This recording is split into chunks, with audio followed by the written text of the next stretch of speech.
Okay, so we've looked at the goals of punishment. Now let's move on to take a look at sentencing model. So in the United States, those convicted of crimes are sentenced by two models. One of the models is known as the indeterminate sentencing model, and the other is a determinate sentencing model. And I'm just going to put all this up here and then we'll talk about it. The models that are used are determined by law. And so whether or not your state uses an indeterminate or determinate sentencing model, that's going to be defined in state law. And the same with federal government, whether they use a determinate or indeterminate sentencing model, that's going to be determined by federal law. So the Wisconsin uses the determinate model. We'll talk about what the difference is in a second. 34 states, so Wisconsin's a little bit out of the norm. 34 states use the indeterminate model, and the federal government uses an indeterminate model as well. And so just thinking about it, like just in general, the definition and the difference between an indeterminate sentencing model and a determinate sentencing model is whether or not the sentence is known and defined or whether it is undefined, okay? So if you use an indeterminate sentencing model, sort of think about if I asked you the question, hey, what are you doing this weekend? And you said, oh, I don't know. I might go see a movie or I might go see a concert. Well, then your plans for the weekend are indeterminate. They have not yet been decided or determined, okay? And so an indeterminate sentence is a sentence that's undefined. The sentence is not exactly known. So it would be along the lines of you've been sentenced to 2 to 5 years in the state penitentiary. We know that it's not going to be any less than 2. We know it's not going to be any less than 5, but we don't know exactly whether it's going to be closer to 5 or closer to 2. That's an indeterminate sentence. A determinate sentence is if I asked you the question, hey, what are you doing this weekend? And you said, I'm going to a Brewers game, then that it's determined. We know what you're doing this weekend, okay? That's what a determinate sentence is. It's established, it's known, it's defined, okay?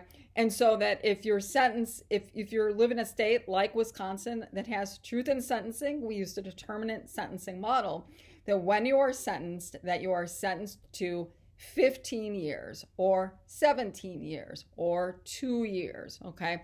And for the most part, you serve at least 85% of that sentence. It's determined, okay? So let's look at the pros and cons associated with each of these sentencing models. Okay, so let's look at indeterminate sentencing model in a little bit more detail. So as I stated on the last slide, the indeterminate sentencing model is a sentence that's undefined but within a particular range. So for example, a person is sentenced to secure confinement in a prison for no less than 5 years, but not to exceed 15 years. So within a range of 5 to 15.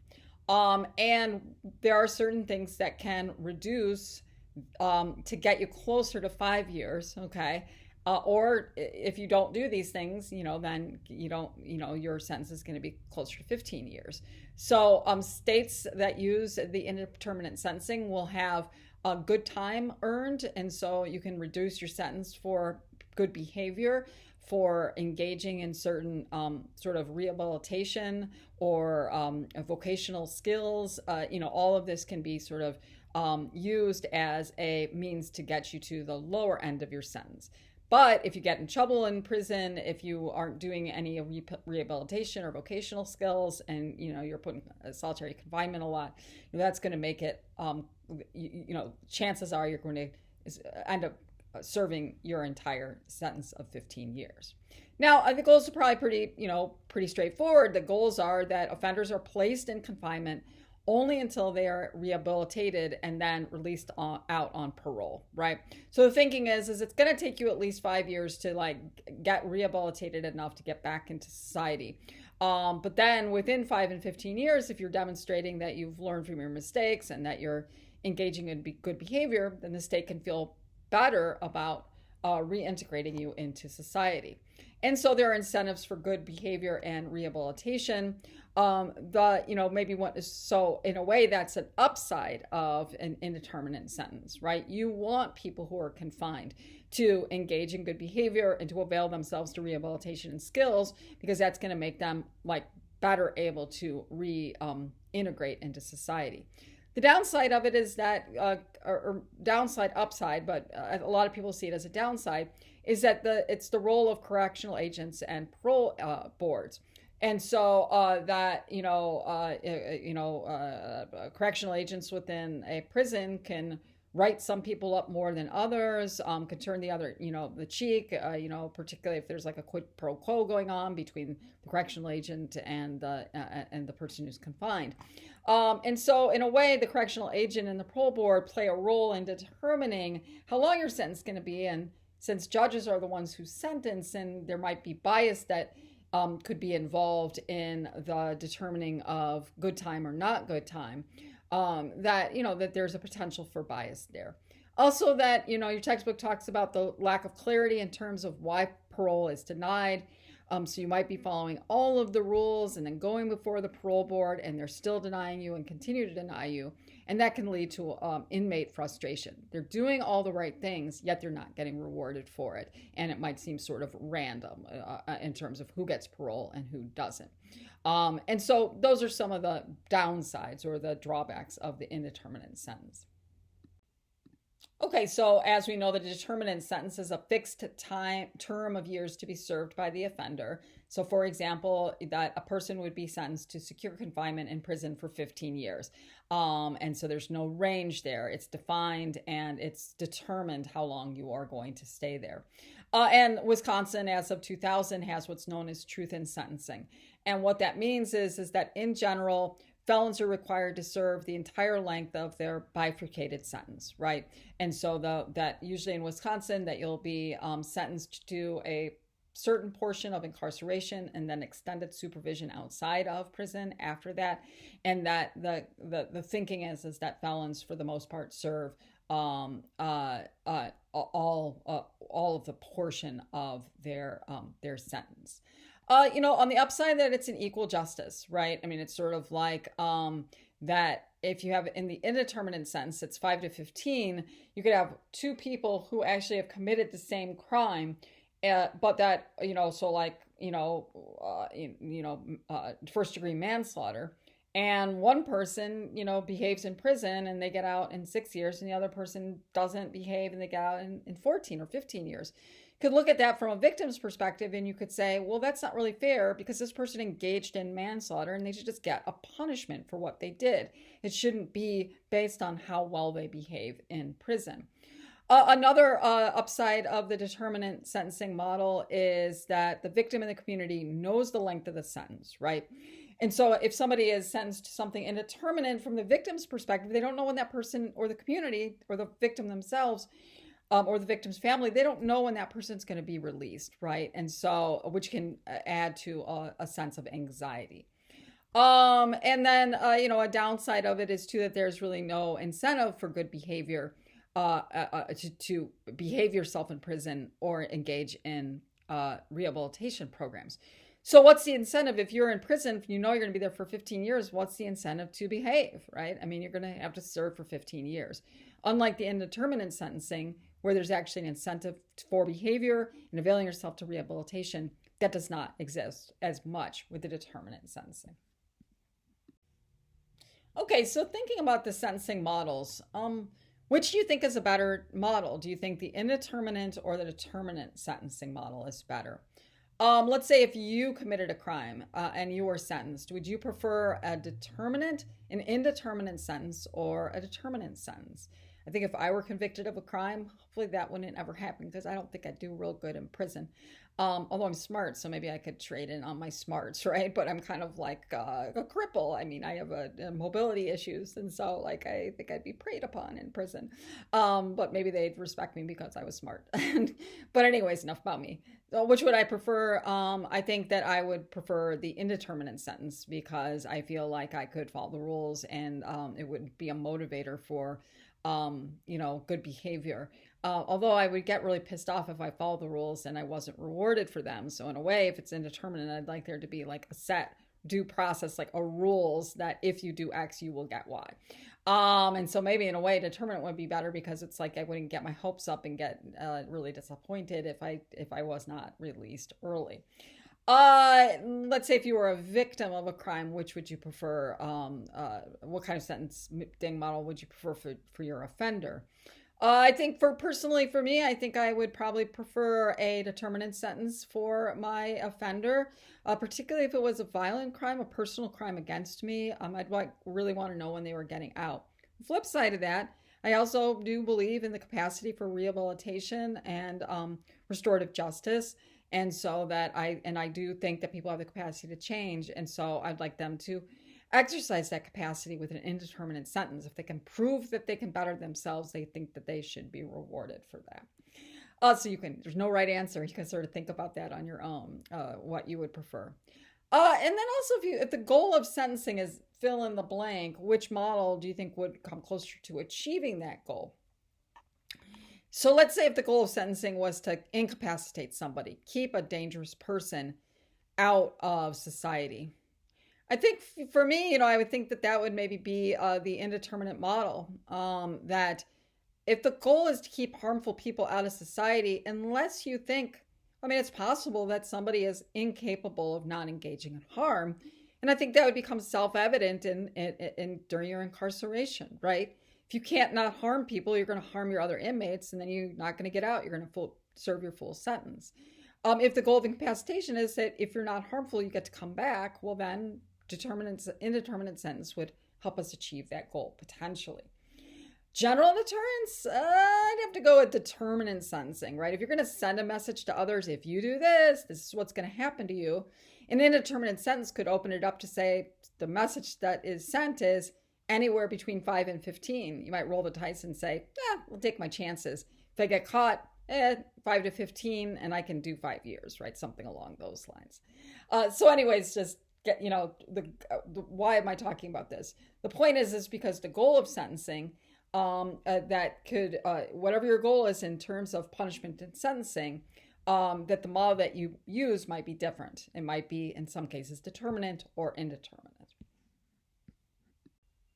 Okay, so person's been convicted. They're going to be sentenced. We have a sentencing model, depending on what state you live in. We know what the goals of sentencing are. But what are some of the factors that can affect sentencing above and beyond the goals that you want to achieve with that sentence? So one factor that affects sentencing are the sentencing guidelines. And so you'll read about those in the textbook. Both the state and federal government have sentencing guidelines. And so if you look in Wisconsin state law and you Google Wisconsin state sentencing guidelines, there are worksheets that both the prosecutor and the defense attorney work through in terms of trying to figure out what the appropriate sentence is. And so that while sentencing guidelines are not necessarily binding to the judge, that we do use sentencing guidelines to get a sense of what sentence that person should receive. And so sentencing guidelines are basically the standards that define the parameters of sentencing decisions, and those are embedded in state law. And so one factor that affects sentencing are sentencing guidelines. Another thing that affects sentencing are certain factors that the judge can take into consideration. And these factors are also, kind of built into sentencing guidelines, and they're also going to be components of what the prosecutor and the defense attorney, they'll make cases for what they think the appropriate sentence is. And these are some of the factors that they are allowed to take into consideration. And so the more severe the offense is, the tougher the sentence is going to be. So if you have guidelines and it ranges between, on the low end, the guideline is 5, and in the high end, it's 20. The more severe the offense is, the longer the sentence is likely to be. Whether or not the offender has a prior criminal record. If you do, that can be taken into consideration to get on the higher end of the sentencing guideline. Whether or not the offender used violence. Okay, so you might be, the type of violence that was used in the offense can affect the sentence that somebody receives. Whether or not the offender used weapons, whether or not the crime was committed for money. These are all the types of, this isn't an exhaustive list, but these are the types of factors that a sentencing judge and a prosecutor and a defense attorney will take into consideration as they are making sentencing recommendations. You judges, prosecutors, defense attorneys, and obviously the sentencing guidelines of the state cannot consider race, gender when sentencing. So obviously you can't say, I'm giving you a tougher sentence because you're black, or I'm giving you a lighter sentence because you're a woman. And so overt racism, overt classism, overt sexism, that is a violation of the Equal Protection Clause of the 14th Amendment. However, as we know, there is evidence of racial bias in prosecutorial discretion in charging, and that can also impact the sentence. There's also evidence of racial bias in sentencing themselves. Okay, and so even though overtly you can't engage in any overt racism or sexism, that implicit bias can work its way in, and that when you compare the sentences that African Americans get for the same sentence that a white American gets, you can see that there is a difference that is not accounted for. Okay, so what about Kim Potter? What sentence did she receive, and do you think it was the correct sentence? Well, on February 18th of 2022, as many of you know, Potter was sentenced to 2 years in state custody, 16 months in prison, and then the rest of the sentence will be meted out in a supervised release. Okay, so if 2 years or 24 months, then 16 in prison and the rest in supervised release. Now, this is well below the 7-year guideline. So when you look at the Minnesota guideline based on the factors of her offense, that she should have received somewhere in the ballpark of 7 years. And so she received 2, well under what the sentencing guideline is. So it's below the sentencing guideline. It is a determinate sentence because it's 24 months, 16 behind bars, and the rest in supervised release. So it's not an indeterminate sentence. So what were some of the factors that the judge considered when going below the 7-year recommendation from Minnesota law?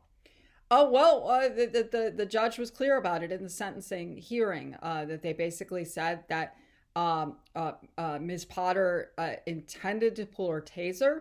She never intended to pull her gun, and so it was an error on her part. That the judge felt that the scene was really chaotic after being pulled over. What ensued was really chaotic, which might have contributed to Ms. Potter's pulling her gun rather than her taser. And that she said that there was no personal animosity towards Wright. That, as she said in her sentencing, at the sentencing hearing, she basically said that this was a tragic, tragic mistake. And that is what justified the 2 years. So what do you think? Is this the correct sentence? Do you feel like she should have been incarcerated at all? If you feel like this really was an error, a tragic accident, did she deserve to be put behind bars for that? As the family of the victim suggested after the hearing, they said that this was a completely inappropriate sentence, that she should have gotten at least 7 years. So what do you think? Is it the correct sentence? And what goals do you think this sentence is trying to achieve? Is it trying to send a message to other cops? Well, maybe not, but it was less than the recommended sentence. By giving her some time behind bars could be sort of just desserts, because she is going to be incarcerated for not an insignificant period of time. Think about the other goals that we've learned about in this lecture as you're sort of trying to answer that question. Okay, so that's it for this lecture. What you've learned in this lecture, though, you have an opportunity to apply what you've learned in our final exam. And so on the final exam, there's going to be a question that gives you a scenario, and you're going to act like the sentencing judge, and that you're going to explain the sentence that you give, the intended goals, whether you would use an indeterminate or determinate sentencing, and also what factors you took into consideration. Okay, that's it for this lecture. Thanks for listening, and the next lecture is about the death penalty.